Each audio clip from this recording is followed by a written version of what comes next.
আসসালামু আলাইকুম এভরিওয়ান। আজকে রেসিপি নিয়ে আসলাম আমি এখানে বউ সুন্দরী পাটিসাপটা পিঠা। পিঠাটা কিন্তু অসম্ভব রকমের মজা। আপনারা চাইলে এটা শীত তো এসে পড়েছে, আপনারা করে খেতে পারেন। তো রেসিপিটি আমি মূল উপাদানে চলে গেলাম। এখানে আমি আতপ চাল আর কি ভিজিয়ে আমি এখানে ব্লেন্ড করে নিয়েছি, আর সাথে সুজি 1 কাপ আর আধা কাপ হচ্ছে ময়দা, আর আটা ময়দা যেটা নেওয়া নিতে পারেন। আর চিনি 2 কাপ লাগছে আমার। প্রথমটা দেওয়ার পরে আবারও 1 কাপ লাগছে। আর আমি পানি পরিমাণ মতো দিয়ে আমি ডোটা সুন্দর মতো মিক্স করে একটা সুন্দর ব্যাটার আর কি সফট ব্যাটার তৈরি করে নিলাম।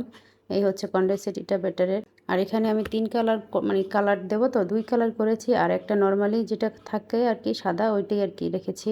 তো গ্রিন আর হচ্ছে রেড কালার আর অরেঞ্জ কালার মিলানোর পর আমার ওই কালারটা আসছে, আর আমি আলাদা গ্রিন কালারটা করেছি। এখানে এক বাটির মতো একটা নারকেল আর পরিমাণ তো গুড়, ছোট এক বাটি গুঁড়ের দুধ দিয়ে আমি লবণ পরিমাণ মতো দিয়ে আমি একটু নেড়ে চেড়ে একটু হালকা পানিটা ছাড়ার পরে আমি এখানে 1 বাটির মতো দুধ দিয়ে দিলাম। এখানে লিকুইড দুধ দিলাম, দিয়ে এটাকে ভালো মতো জাল করে এই আলতো আলতো ভাবে যখন উঠে আসবে তখন আমি এটা উঠিয়ে নেব। উঠিয়ে আমি ভালো মতো একটা ফ্রাই প্যানে একটু তেল ব্রাশ করে আর কি আমি এখানে একটু টিস্যুর মাধ্যমে একটু ভালো মতো করে নিয়েছি। আর এইভাবে আমি একটা সসের বোতলে এইভাবে আমি একটা কালার নিয়েছি, দুটোটা কালার এরকম ছোট ছোট করে আমি ফটো ফটো করে দেওয়ার পরে আমি সাদা ব্যাটারটাও দিয়ে দিলাম।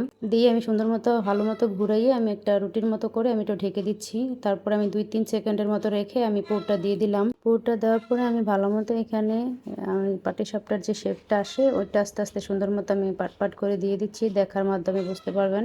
তো সবগুলি আমি এভাবে করে নিয়েছি।